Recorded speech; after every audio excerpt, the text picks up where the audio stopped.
আজকে হচ্ছে পৌষ সংক্রান্তি। আর সকলের এই ঠান্ডা আবহাওয়া, হাওয়া, কুয়াশা সব কিছু দিয়ে খুবই ঠান্ডা পড়েছে। তো আপনাদের সবাইকে পৌষ সংক্রান্তির শুভেচ্ছা জানিয়ে আজকে আমি আমার ভিডিওটা শুরু করছি সকালবেলা। আর আমার অবস্থা দেখুন, সকালবেলা ঠান্ডায় পুরো জমে গেছি। তবুও অনেকদিন ভিডিও করি না, তো ভাবলাম অনেক হয়েছে, এবার একটু ভিডিও করা দরকার। তো আজকে আমি আমার ভিডিওটা শুরু করছি। আপনারা সব কেমন আছেন? আশা করি ভালো আছেন, আমিও ভালো আছি। সঙ্গীস লাইফ অ্যান্ড বেকিং চ্যানেলে আপনাদেরকে সবাইকে স্বাগত জানাই। আমি আজকে এই ভিডিওটা আরম্ভ করলাম।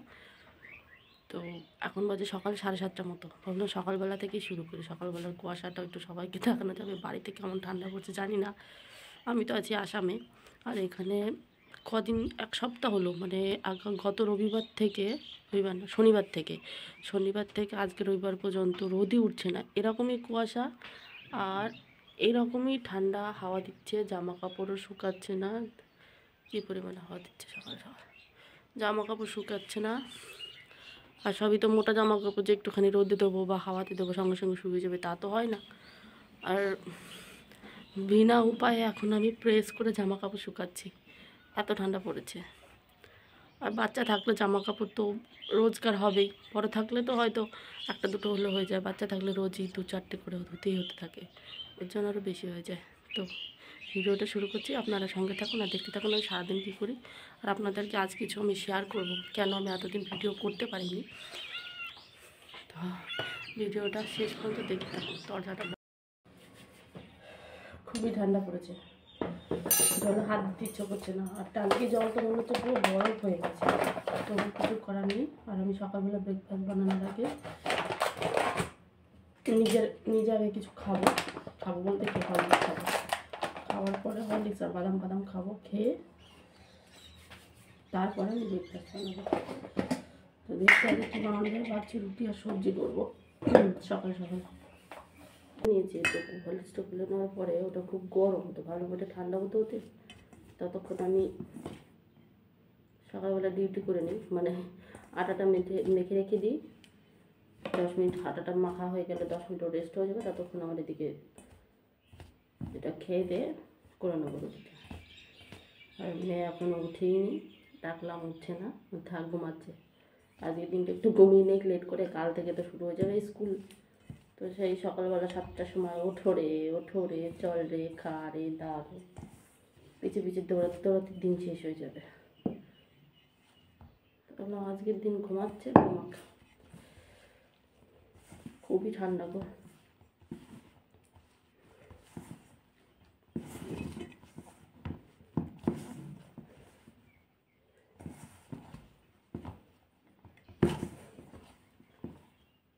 রুটি কতক্ষণ টাইম লাগে মাখতে, শুধু গুছিয়ে বসতে যতক্ষণ টাইম, ব্যাস।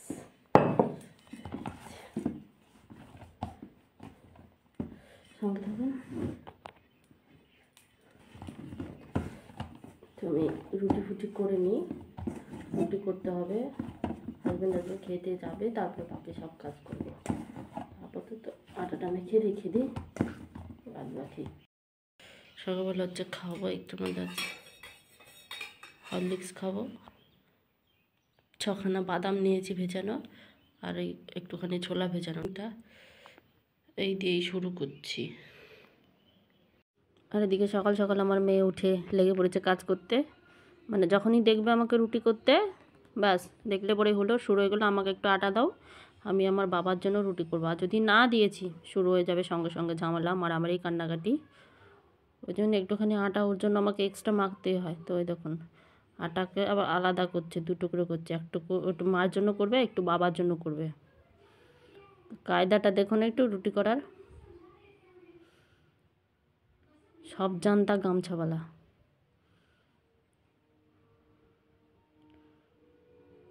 আর যতক্ষণ না ওটা শেষ করতে পারবে ততক্ষণ ওর শান্তি হবে না।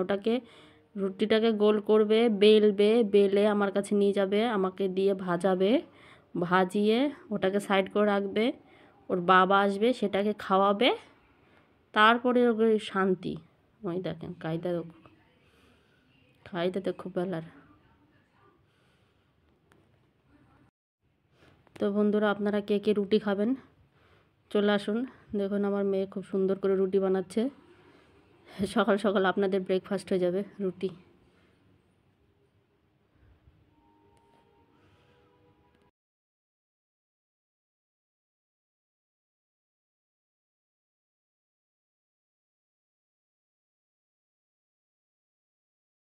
कहाँ जा रही हो हम लोग?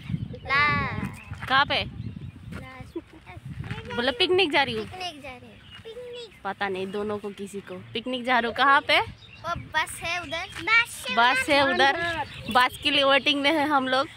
नहीं आ रही है। स्नान घाट मंदिर जा रहे हैं। हम दोनों मंदिर जा रहे हैं। हाँ।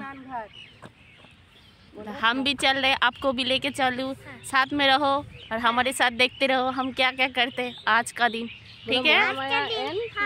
हाँ, महामाया स्नान घाट मंदिर आपको भी दिखाएंगे उधर क्या क्या है। अभी तक बस नहीं आया।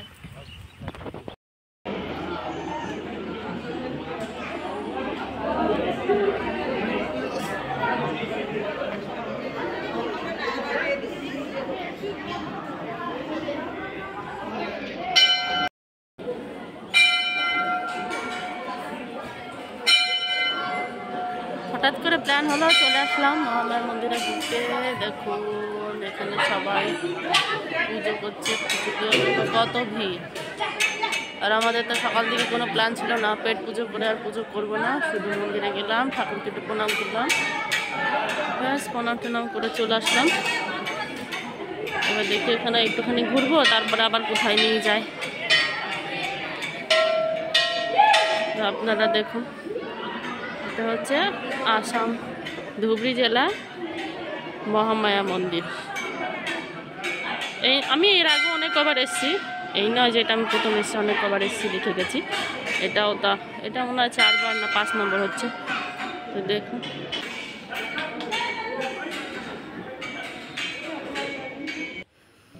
আর এখানে এখন চলছে বাচ্চাদের মিউজিক্যাল চেয়ার খেলা।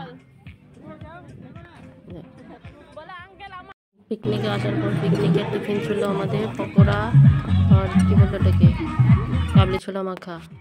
আর এখন এদিকে চলছে হচ্ছে লেডিস মহিলা যত আছে সবার মিউজিক্যাল চেয়ার, সবাই মিউজিক্যাল চেয়ার খেলছিল, খুব মজা হচ্ছিল। আমি তো বসে বসে দেখছিলাম।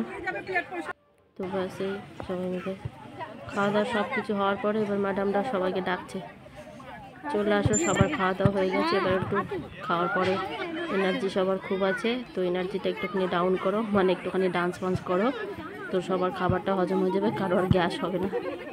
ওর জন্য ওই সবাইকে ডেকে ডেকে আনছি।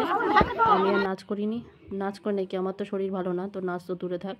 তো সবাই নাচ করছিল, আমরা দাঁড়িয়ে দাঁড়িয়ে দেখছিলাম। 3-4 জন, আমরা এখানে 3-4 জন আছি প্রেগনেন্ট, তো কেউ তো আর নাচানাচি করবো না, তো ওই দেখছিলাম। আর এদিকে বাচ্চাগুলো খুব নাচ করছিল, সাথে আমার মেয়েও লাফাচ্ছিল। আমার মেয়ে তো নাচতে পারে না, লাফাতে পারে, ওই লাফাচ্ছিল। দেখুন যাই হোক সবাই মিলে একটু আনন্দ ফুর্তি করছিল, ভালোই লেগেছে গিয়ে পিকনিকে। ঘরে বসে বসে বোরিং হতাম, তার থেকে কমসে কম ওখানে গিয়ে একটু সবার সাথে টাইম কাটানো হলো, সবাই মিলে আনন্দ ফুর্তি করলো, সবাই মিলে দেখে করে শুনে চলে আসলাম। বাস এই ছিল আমাদের পিকনিক ক্যাম্পাস থেকে একটুখানি আউটিং। মাঝে মাঝে নিয়ে গেলে খুব ভালো লাগে। বাই বাই পিকনিক, বাস বাই বাই পিকনিক হয়ে গেছে, পিকনিক শেষ। এবার अपना सामान उठाओ, बांधो और भागो, है ना, खत्म पिकनिक खत्म, पैसा खत्म। আমরা জানতাম না, হঠাৎ করে ফোন করেছে যে বাস দিচ্ছে, ক্যাম্প থেকে বাস যাচ্ছে, তো পিকনিক যেতে হবে, রেডি হয়ে যাও। তো আমি তো ভেবেছিলাম সেরকম কোনো প্ল্যান নেই, আজকে বাড়িতেই বসে যা খুশি করবো। তো ওই গেছিলাম, গিয়ে টিকনিক করে আসলাম। পিকনিক আর কি খাওয়া দাওয়া করে আসলাম, একটু সবার সাথে ঘুরে আসলাম। দিয়ে এসে শরীরটা খারাপ হয়ে গেছিলো, শুয়ে পড়েছিলাম। তো এসে এখন এই ভাবলাম যে কদিন থেকে ভাবছি আপনাদের একটা কথা শেয়ার করব, কথা বলতে কি একটা গুড নিউজ শেয়ার করব। তো কিছুতেই হয়ে উঠছে না, আসলে শরীরটাই ভালো থাকছে না। আমি মাঝখানে একদিন ব্লগ করার জন্য চেষ্টা করেছিলাম, কিন্তু শরীর খারাপ করেছে, আর করিনি, কন্টিনিউ করিনি, ওটা বন্ধ করে দিয়েছিলাম। তো ভাবলাম না, এবার আপনাদের বলাই দরকার। আর আমারও অনেক দিন থেকে ভিডিও দেওয়া হচ্ছে না, সবাই ভাববে যে ভিডিও দিই না, চ্যানেলটাও হয়তো আমার তখন খারাপ হয়ে যাবে। তো জন্য ভাবলাম আজ একটু ভিডিওটা করি। তো অনেকদিন থেকে বলছিলাম। তো হচ্ছে আমি তো ফার্স্ট, আমার একটা মেয়ে আছে, তো আমি হচ্ছে দ্বিতীয়বার আবার প্রেগনেন্ট। তো যে কারণে আমার শরীরটা একদম ঠিক যাচ্ছে না, শরীর খুবই খারাপ, মানে খুবই বমি হচ্ছে, খুবই শরীর খারাপ, মানে আমি খুবই দুর্বল। তো ওর জন্য ঠিকঠাক মতো আমি ভিডিও করতে পারিনি, এইটা ওইটা দিয়ে কোনো রকম কন্টিনিউ করছি চ্যানেলটা। তো ওর জন্যই আমি মানে আর শরীর ভালো না থাকতে কোনো কিছু করতেও ইচ্ছা করে না, শরীর ঠিক না থাকলে কি কিছু করতে ইচ্ছা করে? তো ওর জন্য আর কিছু করিনি, মানে এই চলছে এভাবেই। এখন এখন কদিন থেকে একটুখানি ঠিক আছি, ঠিক বলতে তবুও ঠিক না, ওই আর কি চলছে, তবুও চেষ্টা করছি যে মানে যেভাবে হয়। তো আমি এখন 5 মান্থ প্রেগনেন্সি চলছে আমার। তো আর কিছু কয়েক মাস আছে, কয়েক মাসটা পার হয়ে গেলে পরে আশা করি তখন কন্টিনিউ করতে পারবো। আর কি বলবো বলুন, আপনারা সবাই আশীর্বাদ করবেন যাতে আমার সব কিছু ঠিক মতো হয়ে যায়, সব কিছু ভালো মতো পার করে নিতে পারি আমি। আর আমার যে আসতে চলেছে সে যেন সুস্থ থাকে, অনেক ভালো থাকে। আর যে আছে তাকে নিয়ে, আর যে আসতে চলেছে তাদের নিয়ে যেন আমি ভালো থাকি, সব কিছু নিয়ে যেন আমি সব কিছু কন্টিনিউ করতে পারি, ঠিক আছে? তো আজকে ওখান থেকে আসার পর আমি খুবই বমি করছিলাম, যে শরীরটা খুব খারাপ হয়ে গেছে। তো ভাবলাম ওই কথাটা বলে ভিডিওটা বেশি লম্বা করব না, তো আজকে এখানে এই পর্যন্তই করবো। আবার দেখাবো অন্য কোনো ভিডিওতে। আমি চেষ্টা করব প্রতিদিন, মানে প্রতিদিন হয়তো আমি পারবো না, আমি চেষ্টা করবো সপ্তাহে একটা দুটো করে ভিডিও দেওয়ার জন্য। তো যদি শরীর ঠিক থাকে তাহলে আমি অবশ্যই কন্টিনিউ করব। তো এই ভিডিওটা এই পর্যন্ত থাক, দেখা হবে আবার অন্য কোনো ভিডিওতে। যদি ভালো লাগে তাহলে পরে লাইক করবেন, শেয়ার করবেন আর চ্যানেলটা সাবস্ক্রাইব করবেন। দেখা হবে আবার অন্য কোনো ভিডিও।